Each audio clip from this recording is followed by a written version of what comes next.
ಜನ್ಮಾದ್ಯಸ್ಯ ಶ್ರುತಿಸುನಯಮಾನೈಕವಿಷಯಾತ್ ಸ್ವತಂತ್ರಸ್ತಂತ್ರಜ್ಞೋ ಗುರುರಪಿ ಗುರುರ್ಯಶ್ಚ ಜಗತಾಂ ವಿಮೂಢಾ ಯತ್ತತ್ವಂ ಪ್ರಕಟಮಿಹ ವೇತ್ತುಂ ಸುಮನಸೋ ಮುಕುಂದಂ ಧ್ಯಾಯಾಮ ಪಹತ ಕುಹಕಂ ತಂ ಸ್ವಮಹಸಾ ಸರ್ವವಿಘ್ನಃ ಪ್ರಶಮನಂ ಸರ್ವಸಿದ್ಧಿಕರಂ ಪರಂ ಸರ್ವಜೀವ ಪ್ರಣೇತಾರಂ ವಂದೇ ವಿಜಯದಂ ಹರಿಂ ಕರೋತು ಮಮ ಕಲ್ಯಾಣಂ ಹರಿರ್ಹಯಮುಖಾಮಿದಃ ಕುಶ್ಚ ಮಧ್ವನಾಮಾಮಿ ವರದೋಸ್ತು ನಿರಂತರಂ ವಾಣಿತೆ ಕರವಣ್ಯಂಬ ಚರಣೋತಿ ಸರ್ವದಾ ಮದ್ವಾಕ್ಯ ಸರಣೀರ್ಭೂಯಾತ್ ಶ್ರೀಮದಾಚಾರ್ಯ ಭಾವಕ ಸಮಾಶ್ರಯೇತ್ ಗುರುಂ ಭಕ್ತ್ಯಾ ಮಹಾವಿಶ್ವಾಸಪೂರ್ವಕಂ ನಿಕ್ಷೇಪೇ ಸರ್ವಭಾರಾಂಚ ಗುರೋ ಶ್ರೀ ಪಾದಪಂಕಜೇ.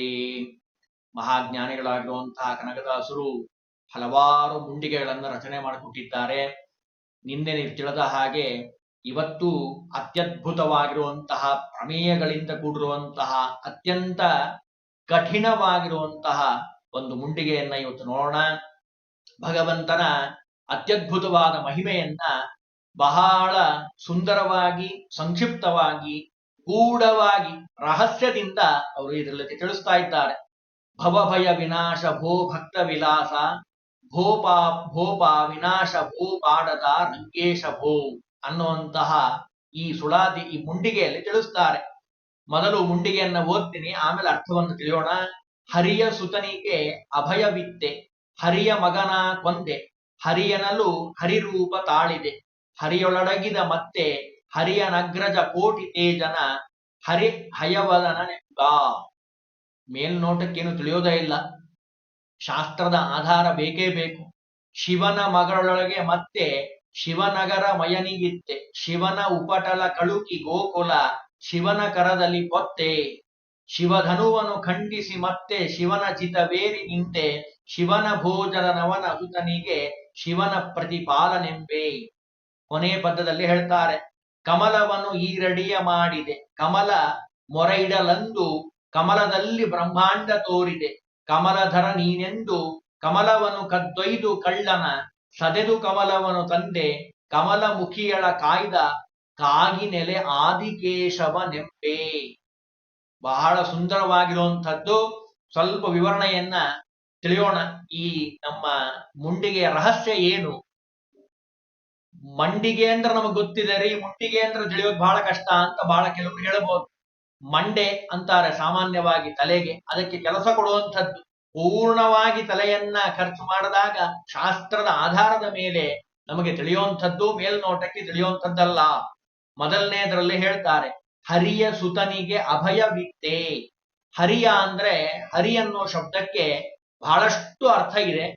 ಇಲ್ಲಿ ಮೊದಲನೇದಾಗಿ ಹರಿ ಅಂದ್ರೆ ಇಂದ್ರದೇವರು ಅಂತ ತಿಳ್ಕೊಳ್ಬೇಕು. ಹರಿಯ ಮಗ ಅಂದ್ರೆ ಇಂದ್ರದೇವರ ಮಗ ಅಂದ್ರೆ ಇಂದ್ರಾಂಶನಾಗಿರುವಂಥವನು ಅರ್ಜುನ. ಅವನಿಗೆ ಎಲ್ಲಾ ಕಡೆ ನಿಂತು, ಹಿಂದೆ ಮುಂದೆ ಎಡಗಡೆ ಬಲಗಡೆ ಎಲ್ಲ ಕಡೆ ನಿಂತು, ಆ ಪಾಂಡವರ ಮಧ್ಯನಾಗಿರುವಂತಹ ಮಧ್ಯಮ ಪಾಂಡವ ಇಂದ್ರ ಅಂದ್ರೆ ಹರಿ, ಹರಿ ಶಬ್ದಕ್ಕೆ ಇಂದ್ರ ಅಂತ ಇಟ್ಕೊಳ್ಬೇಕಿಲ್ಲ. ಅವನಿಗೆ ಅಭಯವಿತ್ತೆ, ಸುರಪತನಯಗೆ ಸಾರಥ್ಯವನೆ ಮಾಡಿ ಭರದಿಂದ ಚಕ್ರವ ಪಿಡಿತುದರಿಂದಲೋ, ಪರಿಪರಿ ವಿಧದಿಂದ ಕುದುರೆಗಳನೆ ತೊಳೆದು ಪರಿಪರಿ ಕೆಲಸ ಮಾಡಿದ ಯಾಸದಿಂದಲೋ, ಕಟಿಯಲ್ಲಿ ಕರವಿಟ್ಟನು ಪಂಢರೀರಾಯ, ಕಟಿಯಲ್ಲಿ ಕರವಿಟ್ಟನು. ಸುರಪತನಯ ಅಂದ್ರೆ ಯಾರು? ಇದೆ ಅರ್ಜುನ. ಹರಿ ಅಂದ್ರೆ ಇಂದ್ರ, ಇಂದ್ರನ ಮಗನಾಗಿರುವಂತಹ ಅರ್ಜುನನಿಗೆ ಅಭಯವಿತ್ತೆ. ಎಂಥೆಂಥ ಸಂದರ್ಭದಲ್ಲಿ ಭಗವಂತ ಪ್ರಾಣವನ್ನ ಇನ್ನೇನು ಕಳ್ಕೊಳ್ಳೇಬೇಕು ಅಂತ ಸಂದರ್ಭದಲ್ಲಿ ಭಗವಂತ ಅವನನ್ನ ರಕ್ಷಣೆ ಮಾಡಿದ್ದಾನೆ. ಅದನ್ನು ಹೇಳಬೇಕಾಗಿದೆ ಕನಕದಾಸರಿಗೆ. ಅದಕ್ಕೆ ಹೇಳಿದ್ರು ಹರಿಯ ಸುತನಿಗೆ ಅಭಯವಿತ್ತೆ. ಇನ್ನು ಹರಿಯ ಮಗನ ಕೊಂದೆ. ಹರಿ ಅಂದ್ರೋ ಶಬ್ದಕ್ಕೆ ಸೂರ್ಯ ಅಂತ ಅರ್ಥ ಇದೆ. ಸೂರ್ಯನ ಮಗನಾಗಿರುವಂಥವನು ಯಾರು? ಪ್ರಖ್ಯಾತನಾಗಿರುವಂತಹ ದುರಂತ ನಾಯಕ ಅಂತ ಹೆಸರುವಾಸಿಯಾದಂಥವನು ಯಾರು? ಕರ್ಣ. ಕರ್ಣನನ್ನ ಸಂಹಾರ ಮಾಡಿಸಿದ್ದೀಯ, ಅದನ್ನು ಹೇಳಬೇಕಾಗಿದೆ ಕನಕದಾಸರಿಗೆ. ಅದಕ್ಕೆ ಹೇಳಿದ್ರು ಹರಿಯ ಮಗನ ಕೊಂದೆ. ನರನಾರಾಯಣಾವತಾರದಲ್ಲಿ ಪೂರ್ಣವಾಗಿ ನಾಶವಾಗದೇ ಇರುವಂತಹ ಸಹಸ್ರ ಕವಚನನ್ನ ಮಹಾಭಾರತ ಯುದ್ಧದಲ್ಲಿ ನರನಾರಾಯಣರಾಗಿ ಅಂದ್ರೆ ಕೃಷ್ಣಾರ್ಜುನರಾಗಿ ಅರ್ಜುನನಿಂದ ಸಂಹಾರವನ್ನ ಮಾಡಿಸಿದ್ದೀಯಾ. ಇಂದು ಹರಿಯನಲು ಹರಿರೂಪ ತಾಳಿದೆ. ಹರಿ ಅಂದ್ರೆ ನರಹರಿ ಅಂತ ಅನ್ಕೊಳ್ಬೇಕಿಲ್ಲಿ. ನರಸಿಂಹದೇವರು ಹರಿ ಅನ್ನೋ ಶಬ್ದಕ್ಕೆ ಬಹಳಷ್ಟು ಅರ್ಥ ಇದೆ ಅಂತ ಹೇಳದೆ ಇಲ್ಲ ಅದನ್ನೇ ಹೇಳ್ತಾರೆ. ಹರಿ ಅಂದ್ರೆ ನರಹರಿ ಅಂತ ನಾವು ಲೋಕದಲ್ಲಿ ಕಾಣ್ತೀವಿ, ನರಸಿಂಹದೇವರನ್ನ ಕರೀತೀವಿ. ಆ ನರಹರಿಯಾಗಿ ಭಕ್ತ ಪ್ರಹ್ಲಾದನನ್ನ ರಕ್ಷಣೆ ಮಾಡಿದ್ದೀಯ. ಚಿಕ್ಕ ಹುಡುಗ ಬಾಲಕ ಪ್ರಾರ್ಥನೆಯನ್ನ ಮಾಡ್ತಾನೆ. ಆ ಪ್ರಾರ್ಥನೆಗೆ ಓಗೊಟ್ಟು ಭಗವಂತ ನೀನು ಬಂದು ಅನುಗ್ರಹ ಮಾಡಿದ್ದೀಯಾ. ಆದ್ದರಿಂದ ನಿನ್ನನ್ನ ನಾನು ಇಲ್ಲಿ ಸ್ಮರಣೆ ಮಾಡ್ತೀನಿ. ಹರಿಯನಲು ಹರಿರೂಪ ತಾಳಿದೆ. ತಂಬೋಲಿ ತೀಕ್ಷ್ಣನಖ ಸಂಭೇದಿತೇಂದ್ರ ರಿಪು ಕುಂಭೀಂದ್ರ ಪಾಹಿ ಕೃಪಯಾ. ಸ್ತಂಭಾರ್ಭಕ ಸಹನ ಡಿಂಬಾಯ ದತ್ತವರ ಗಂಭೀರ ನಾದ ಹರೇ. ಅಂಬೋಧಿ ಜಾನುಸರಣಂಬೋಜ ಭೂಪವನ ಕುಂಭೀಂದ್ರ ಶೇಷ ಖಗರಾಟ್. ಕುಂಭೀಂದ್ರ ಕೃತ್ತಿದರ ಜಂಬಾರಿ ಷಣ್ಮುಖ ಮುಖಾಂಬೋರುಹಾಭಿನುತಮಾ. ಸ್ತಂಭಾರ್ಭಕ, ಹೇ ಕಂಬದ ಮಗನೇ ಅಂದ್ರು ಮಹಾಜ್ಞಾನಿಗಳಾಗಿರುವಂತಹ ವಾದರಾಜ ಸ್ವಾಮಿಗಳು. ಹಾಗೆ ಭಗವಂತ ಹರಿಯನಲು ಹರಿ ಹರಿ ಹರಿ ಅಂತ ಸ್ಮರಣೆ ಮಾಡದ ಯಾರು ಪ್ರಹ್ಲಾದ ರಾಜ, ಅವನಿಗೆ ಹರಿರೂಪ ತಾಳಿದೆ. ನರಸಿಂಹದೇವರಾಗಿ ಬಂದು ಅನುಗ್ರಹ ಮಾಡಿದ್ದೀಯಾ. ಹರಿಯೊಳಗಿದೆ. ಹರಿ ಅಂದ್ರೆ ಸೂರ್ಯ ಅಂತ ಅರ್ಥ ಇದೆ. ಇಡೀ ಜಗತ್ತಿಗೆ ಬೆಳಕನ್ನ ಕೊಡುವಂಥವನು ಸೂರ್ಯ. ಅವನಲ್ಲಿ ನಿಂತು ಧ್ಯೇಯ ಸದಾ ಸವಿತ್ರ ಮಂಡಲ ಮಧ್ಯವರ್ತಿ ನಾರಾಯಣ ಸರಸಿಜಾಸನ ಸನ್ನಿವಿಷ್ಟ ಅಂತ ಸಂಧ್ಯಾ ವಂದನೆ ಮಾಡುವಂತಹ ಸಂದರ್ಭದಲ್ಲಿ ಹೇಳುವಂತಹ ಮಂತ್ರ ಇದೆಯಲ್ಲ, ಅದು ಹರಿಯೊಳಗಿದೆ. ಸೂರ್ಯನಲ್ಲಿ ಕೂತು ಇಡೀ ಬ್ರಹ್ಮಾಂಡಕ್ಕೆ ಬೆಳಕನ್ನ ನೀಡುವಂತಹ ಸೂರ್ಯನಾರಾಯಣ ಅಂತ ಅನಿಸ್ಕೊಂಡಿದ್ದೀಯ. ಹರಿಯ ನಗ್ರಜ ಕೋಟಿ ತೇಜನ. ಬರೇ ಹರಿಯ ಅಗ್ರಜ ಅಂತ ಬರೇ ಸೂರ್ಯ ಅಂತ ಅನ್ಕೋಬೇಡ್ರಿ. ಸೂರ್ಯನ್ ಕೂತು ಅನುಗ್ರಹ ಮಾಡೋನಲ್ಲ ಭಗವಂತ. ಅಷ್ಟೇ ಅಲ್ಲ, ಅದಿತಿ ಕಶ್ಯಪರಲ್ಲಿ ಅವತಾರ ಮಾಡಿದ್ದೀಯ. ದ್ವಾದಶಾದಿತ್ಯರು 12 ಜನ ಆದಿತ್ಯರಿದ್ದಾರೆ. ಅದರಲ್ಲಿ ಅದಿತಿ ಕಶ್ಯಪರಲ್ಲಿ ಉಪೇಂದ್ರನಾಗಿ ಅಂದ್ರೆ ಅರ್ಜುನ ಇಂದ್ರನ ಅವತಾರ, ಅವನಿಗಿಂತ ಮುಂಚೆ ಹುಟ್ಟಿದಂಥವ್ರು ಭಗವಂತ ಉಪೇಂದ್ರ ಅಂತ ಅನಿಸ್ಕೊಂಡಿದ್ದೀಯ. ಅದಕ್ಕೆ ನೋಡಿ ದಾಸರು ಹೇಳಿದ್ದನ್ನು ನಾವು ಕಾಣಬಹುದು. ಭಾನು ಕೋಟಿ ತೇಜ ಲಾವಣ್ಯ ಮೂರುತಿ ಅಂತ ನಾವು ಪದ್ಯದಲ್ಲಿ ಕಾಣ್ತೀವಲ್ಲ, ಹಾಗೆ ಸೂರ್ಯಕೋಟಿ ಪ್ರತೀಕಾಶಂ ಚಂದ್ರಕೋಟಿ ಸುಶೀತಲಂ ವಾಮನ ಸ್ತೋತ್ರದಲ್ಲಿ ದದಿವಾಮನ ಸ್ತೋತ್ರದಲ್ಲಿ ಹೇಳ್ತಾರೆ. ಕೋಟಿ ಕೋಟಿ ಸೂರ್ಯರನ್ನ ಮೀರಿಸುವಂತಹ ಒಂದು ಪ್ರಭೆ ಅದು ಭಗವಂತನದು. ಅದನ್ನಿಲ್ಲಿ ಹೇಳ್ತಾರೆ. ಅಂತಹ ಭಗವಂತ ಹರಿಯ ವದನನೆಂಬೆ ಪ್ರಖ್ಯಾತವಾಗಿರುವಂತಹ ಹೆಸರು. ಹರಿ ಅಂದ್ರೆ ಕುದುರೆ ಅಂತ ಅನ್ಕೊಳ್ಬೇಕಿಲ್ಲಿ. ಹರಿ ಅಂದ್ರೆ ಏನು? ಕುದುರೆ. ಕುದುರೆಯ ವದನ, ಹಯವದನ. ಕನಕದಾಸರ ಒಂದು ಭಾಷಾ ಜ್ಞಾನ, ವಿದ್ವತ್ತತೆ, ಆ ಪ್ರಮೇಯಗಳನ್ನ ಹೇಳುವಂತಹ ರೀತಿ ಎಲ್ಲವನ್ನ ನಾವಿಲ್ಲಿ ಗಮನಿಸ್ಬೋದು. ಹಯವದನ ಅನ್ನೋ ಶಬ್ದಕ್ಕೆ ಈ ರೀತಿ ಹೇಳಿದ್ರು, ಹರಿಯ ವದನನೆಂಬೆ. ಹರಿ ಅಂದ್ರೆ ಕುದುರೆ, ಅದರ ವದನ. ಕುದುರೆಯನ್ನೇ ವದನವಾಗಿ ಉಳ್ಳಂಥವನು ಯಾರೋ ಅವನು ಹಯವದನ. ನ ಹಯವದನ ಅಂತ ಇದೆ ಶಬ್ದ. ಸ್ವಲ್ಪ ಹಿಂದೆ ಮುಂದೆ ಮಾಡಿದ್ರೆ ನ ಜ್ಞಾನನೇತ ನಕಾರ ಕೀರ್ತಿತೋ ಜ್ಞಾನೇ ಹ ಶಿವ ಹ ಶಂಕರೇ ಹರೋ ಹಾರೇ ಯಹ ಅಥವಾ ಯಾ ಬ್ರಹ್ಮ ಯೋ ಧಾತರೀತ ಶಬ್ದಿತ ವ ವಾಯು ವ ಪುಮಾನ್ ಗತ್ವರೇ ವಾಯೋ ದ ಕಲತ್ರ ಭಾರತೀ ದೇವಿ ಮೊದಲಾದವರು. ತಂ ಕಲತ್ರಂ ಬುಧೈಹಿ ಪ್ರೋಕ್ತಂ ಅಂದ್ರೆ ಹಯವದನ ಅಂತ ಯಾಕೆ ಕರೀತಾರೆ ಭಗವಂತನನ್ನ ಅಂತ ಕೇಳಿದ್ರೆ, ಬ್ರಹ್ಮ ರುದ್ರಾದಿ ದೇವತೆಗಳಿಗೆ ಜ್ಞಾನವನ್ನ ಕೊಡುವಂಥವನು ಭಗವಂತ. ಅದಕ್ಕೆ ಆಚಾರ್ಯರು ಹಯಗ್ರೀವ ಮಂತ್ರವನ್ನ ಹೇಳುವಂತಹ ಸಂದರ್ಭದಲ್ಲಿ ಹೇಳ್ತಾರೆ, ನಸ್ತೋ ಮುಖಾದಪಿ ನಿರಂತರ ಮುದ್ಗಿರಂತಂ. ನಿರಂತರವಾಗಿ ವೇದ ವಾಂಗ್ಮಯವನ್ನ ಭಗವಂತ ತಂತ್ರಸಾರದಲ್ಲಿ ಸಂಗ್ರಹದಲ್ಲಿ ಬಂದಿರುವಂತಹ ಶ್ಲೋಕ ಇದು. ಹಯಗತವು ಅನ್ನುವಂತಹ ಪಾಠವನ್ನ ಇಟ್ಟುಕೊಂಡ್ರೆ ಯಾರ ಗ್ರೀವಾದಲ್ಲಿ ಜ್ಞಾನ ಭಂಡಾರ ಇದೆಯೋ ಅವನೇ ಹಯಗ್ರೀವ. ಅಂತಹ ರೂಪ ಭಗವಂತನದ್ದು ಹಯಗ್ರೀವ ರೂಪ. ಅಖಿಲ ವೇದ ಉದ್ಗೀರ್ಯಂತೆ ಅಂತ ನಾವು ಈ ನಮ್ಮ ದ್ವಾದಶ ಸ್ತೋತ್ರದಲ್ಲಿ ಕಂಡ ಹಾಗೆ ಅಂತಹ ಅತ್ಯದ್ಭುತವಾದ ರೂಪ ಹಯಗ್ರೀವ ರೂಪ. ಅದನ್ನು ಹೇಳಿದ್ರು. ಇನ್ನು ಮುಂದಿನ ನೋಡ್ರಿ ಎಷ್ಟು ಚೆನ್ನಾಗಿದೆ. ಶಿವನ ಮಗಳೊಳಗೆ ಒಡಗೂಡಿ ಎಂದ್ರು. ಶಿವ ಅಂದ್ರೆ ಯಾರು? ರುದ್ರದೇವರು ಅಂತಲ್ಲ ಅರ್ಥ ಇಲ್ಲಿ. ಶಿವ ಅಂದ್ರೆ ಸಮುದ್ರ. ಆ ಸಮುದ್ರ ರಾಜ ಯಾರು? ವರುಣ. ಅವನ ಮಗಳು ಸಮುದ್ರನ ಮಗಳು ಯಾರು ಅಂತ ಕೇಳಿದ್ರೆ ಲಕ್ಷ್ಮೀದೇವಿ. ಲಕ್ಷ್ಮೀದೇವಿಯೇ ರುಕ್ಮಿಣಿಯಾಗಿ ಬಂದಿರುವಂಥದ್ದು. ಅವಳನ್ನ ಮದುವೆ ಆಗಿದ್ದಾನೆ ಭಗವಂತ. ಶಿವನಗರ ಮಯನಿಗಿತ್ತೆ. ಕಾಂಡವವನ ದಹನ ಮಾಡುವಂತಹ ಸಂದರ್ಭದಲ್ಲಿ ಅಗ್ನಿಗೆ ಆಹುತಿಯಾಗಿರುವಂಥದ್ದು ಧನುಪುತ್ರನಾದ ಮಯನು ಒಬ್ಬನಾಗಿರುವಂಥವನು.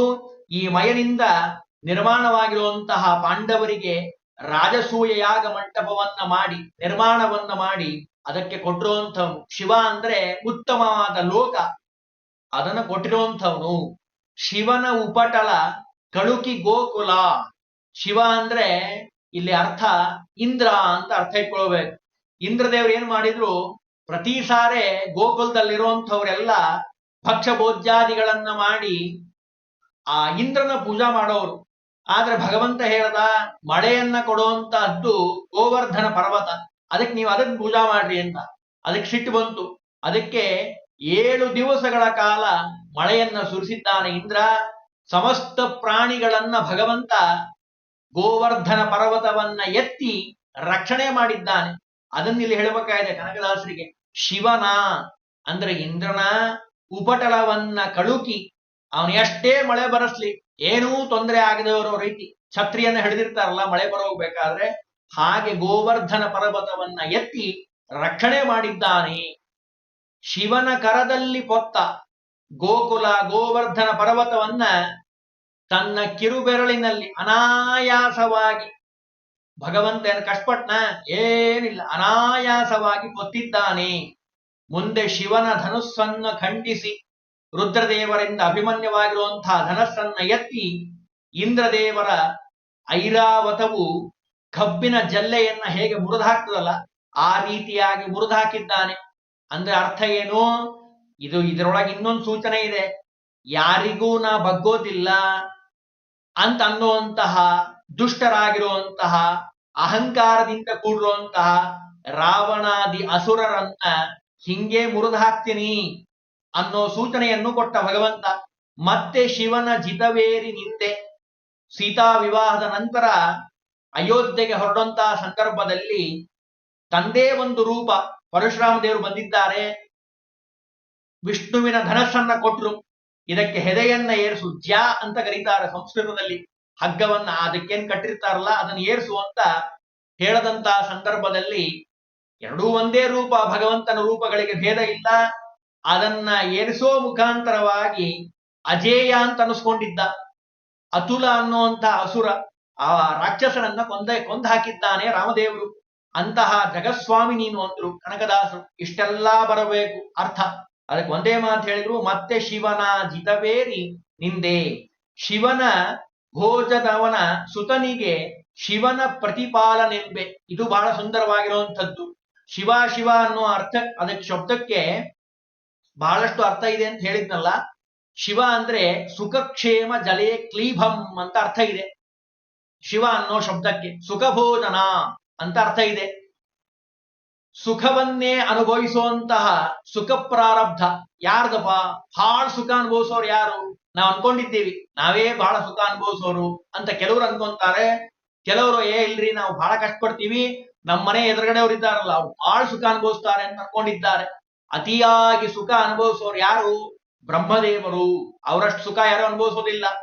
ಬ್ರಹ್ಮದೇವನ ಸುತ ಅಂದ್ರೆ ಅತಿಯಾಗಿ ಸುಖವನ್ನ ಯೋಗ್ಯತಾ ಬಲದಿಂದ ಅನುಭವಿಸುವಂತಹ ಬ್ರಹ್ಮದೇವರ ಸುತ ಮಗನಾಗಿರುವಂತಹ ಶಿವ, ಅವನಿಗೆ ಪ್ರತಿಪಾಲ ಅಥವಾ ಪ್ರತಿಪಾಲಕ, ರಕ್ಷಕ ಅಂತ ಅರ್ಥ ಇದೆ.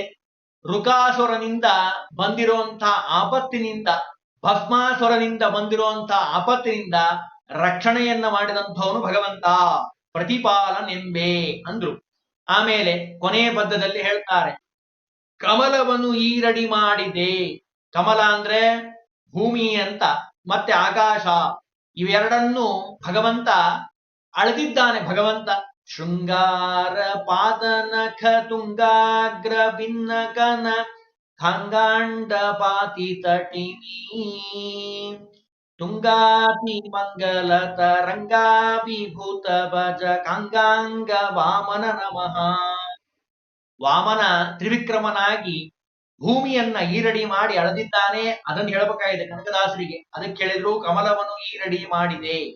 ಕಮಲ ಮೊರೆಯಿಡಲೆಂದು ಅಂದ್ರೆ ಈ ವಾಕ್ಯವನ್ನ ಮೇಲಿನ ವಾಕ್ಯಕ್ಕೆ ನಾವು ಸರಿದೂಗಿಸಬೇಕು. ಭೂದೇವಿ ಬಂದು ಪ್ರಾರ್ಥನೆಯನ್ನ ಮಾಡ್ತಾಳೆ. ಭೂಭಾರ ಬಹಳ ಆಗ್ಬಿಟ್ಟಿದೆ, ದುಷ್ಟರು ಬಹಳ ಆಗಿದ್ದಾರೆ ಲೋಕದಲ್ಲಿ, ದಯವಿಟ್ಟು ನಮ್ಮನ್ನು ರಕ್ಷಣೆ ಮಾಡಬೇಕು ಅಂತ ಕೇಳಿದಾಗ ಭಗವಂತ ಆಗ್ಲಿ ಅವಶ್ಯವಾಗಿ ನಾನು ಬರ್ತೀನಿ ಅಂತ ಹೇಳಿ ಅನುಗ್ರಹವನ್ನ ಮಾಡಿದ್ದಾನೆ. ಬಂದು ಕೃಷ್ಣ ಪರಮಾತ್ಮನಾಗಿ ಬಂದು ಭೂಭಾರೋ ತರಣಾಯಚ, ಭೂದೇವಿಗೆ ಕೊಟ್ಟಿರುವಂತಹ ವರ ಏನು, ಭೂಭಾರವನ್ನ ಹರಣ ಮಾಡ್ತೀನಿ. ಕೃಷ್ಣ ಪರಮಾತ್ಮನಾಗಿ ಬಂದು ಅದನ್ನ ಮಾಡಿ ತೋರಿಸಿದ್ದಾನೆ. ಕಮಲದಲ್ಲಿ ಬ್ರಹ್ಮಾಂಡ ತೋರಿದೆ. ಕಮಲ ಹೊರಯಿಡಲಂದು ಕಮಲದಲ್ಲಿ ಬ್ರಹ್ಮಾಂಡ ತೋರಿದೆ. ಯಶೋಧಾದೇವಿ ಮೂಲ ರೂಪದಲ್ಲಿ ದ್ರೋಣ ಅನ್ನುವಂತಹ ವಸುವಿನ ಹೆಂಡತಿಯಾಗಿರುವಂಥವಳು. ಭಗವಂತ ತನಗೆ ಪುತ್ರನಾಗಬೇಕು ಅಂತ ತಪಸ್ಸು ಮಾಡಿದ್ರು. ಭಗವಂತ ವಸುದೇವನಿಂದ ದೇವಕಿಯಲ್ಲಿ ಅವತಾರ ಮಾಡಿ ಯಶೋಧ ಬಳಿಗೆ ಬಂದಿದ್ದಾನೆ. ಪೂರ್ವ ವೃತ್ತಾಂತವನ್ನ ಮರೆತು ಬಿಟ್ಟು ತನ್ನ ಮಗ ಅಂತ ಅನ್ಕೊಂಡು ಒಣಗಿದ್ದ ತನ್ನು ಜಡೆ ಹಣ್ಣೆಯಲ್ಲಿ ನಾಮ, ಬೇಕಾದಷ್ಟು ತಪಸ್ ಮಾಡ್ತಾರೆ ಈ ಜ್ಞಾನಿಗಳು, ಸಿಗೋದಿಲ್ಲ ಭಗವಂತ ಅಂಥವರಿಗೆ. ಅಂಥದ್ದು ಆ ಯಶೋಧಾದೇವಿ ಹತ್ರ ಬಂದಂತಹ ಸಂದರ್ಭದಲ್ಲಿ ಭಗವಂತನನ್ನ ತನ್ನ ಮಗ ಅಂತ ಅನ್ಕೊಂಡು ಪುತ್ರ ಅಂತ ಪ್ರೀತಿಯನ್ನ ಮಾಡ್ತಾ ಇದ್ದಾಳೆ. ಈ ಭಾವನೆ ಅವಳಿಂದ ಹೊರಗೆ ಹೋಗ್ಬೇಕು ಅಂತ ಹೇಳಿ ತನ್ನ ಪುಟ್ಟ ಬಾಯಿಯಲ್ಲಿ ಬ್ರಹ್ಮಾಂಡವನ್ನ ತೋರಿಸಿದ್ದಾನೆ. ಬ್ರಹ್ಮಾಂಡ ಅಂದ್ರೆ ಏನ್ರಿ, ಅತ್ಯದ್ಭುತವಾದ ಈ ಬ್ರಹ್ಮಾಂಡವನ್ನ ನೋಡಿ ಆಶ್ಚರ್ಯಚಕಿತಳಾಗಿದ್ದಾಳೆ. ಬ್ರಹ್ಮಾಂಡದಲ್ಲಿ ಬ್ರಹ್ಮಾಂಡ. ಮತ್ತೆ ಯಶೋಧಾದೇವಿನ ತೋರಿಸ್ತಾನೆ, ಕೃಷ್ಣ ಪರಮಾತ್ಮ ತನ್ನಂತಾನ್ ತೋರಿಸ್ತಾನೆ. ಎಂತ ಅತ್ಯದ್ಭುತವಾದ ರೂಪ. ಇಂತಹ ಭಗವಂತ ಹುಟ್ಟಿದ್ದಾನೆ ಅಂತ ಅನ್ನೋದು ಎಷ್ಟು ಮೂರ್ಖತನದ ಮಾತು. ಅತ್ಯದ್ಭುತವಾದ ಅಪ್ರಾಕೃತವನಾಗಿರುವಂತವನು ಭಗವಂತ. ಅದನ್ನೆಲ್ಲವನ್ನು ಒಂದೇ ಮಾತಿನಲ್ಲಿ ಹೇಳಿಬಿಟ್ರು ಕನಕದಾಸರು. ಕಮಲ ಮೊರೆಯಿಡಲಂದು ಕಮಲದಲ್ಲಿ ಬ್ರಹ್ಮಾಂಡ ತೋರಿದೆ, ಅಂತಹ ಸಚ್ಚಿದಾನಂದ ಮೂರ್ತಿ ಭಗವಂತ ಅಂದ್ರು. ಇನ್ನು ಕೊನೆಗೆ ಕಮಲಧರ ನೀನೆಂದು, ಕಮಲ ಅಂದ್ರೆ ಭೂಮಿ ಅಂತ ಆಗ್ಬಿಟ್ಟಿದೆ ಈಗ ಅರ್ಥ. ಆ ಭೂಮಿಯನ್ನ ಹೊತ್ತೊಯ್ದಿರುವಂತಹ ಕಳ್ಳ ಯಾರೋ ಹಿರಣ್ಯಾಕ್ಷ. ಅವನನ್ನ ಹಿರಣ್ಯಕನನ್ನ ಸಂಹಾರ ಮಾಡಿ ಭೂಮಿಯನ್ನ ಮೇಲೆತ್ತಿ ಉದ್ಧಾರವನ್ನ ಮಾಡಿರುವಂಥವನು. ಅಂತಹ ಭಗವಂತ ಕಮಲಮುಖಿ ಎಳದ ಕಾಯ್ದ. ಅಂದ್ರೆ ಕಮಲಮುಖಿ ಆಗಿರುವಂಥವಳು ಯಾರು, ದ್ರೌಪದಿ ದೇವಿ. ಆ ದ್ರೌಪದಿ ದೇವಿಯ ವಸ್ತ್ರವನ್ನ ಎಳೆದಂತಹ ಸಂದರ್ಭದಲ್ಲಿ ಕ್ರೂರಿಯಾಗಿರುವಂತಹ ದುಶಾಸನ ಅವನಿಂದ ಅವಮಾನಿತರಾಗಿರುವಂತಹ ಸಂದರ್ಭದಲ್ಲಿ ಕೃಷ್ಣ ಪರಮಾತ್ಮನ ಸ್ಮರಣೆಯನ್ನ ಮಾಡ್ತಾಳೆ. ಆ ಸಂದರ್ಭದಲ್ಲಿ ಭಗವಂತ ಅವಳಿಗೆ ಅಕ್ಷಯ ವಸನವನ್ನು ನೀಡ್ತಾ ಇದ್ದಾನೆ.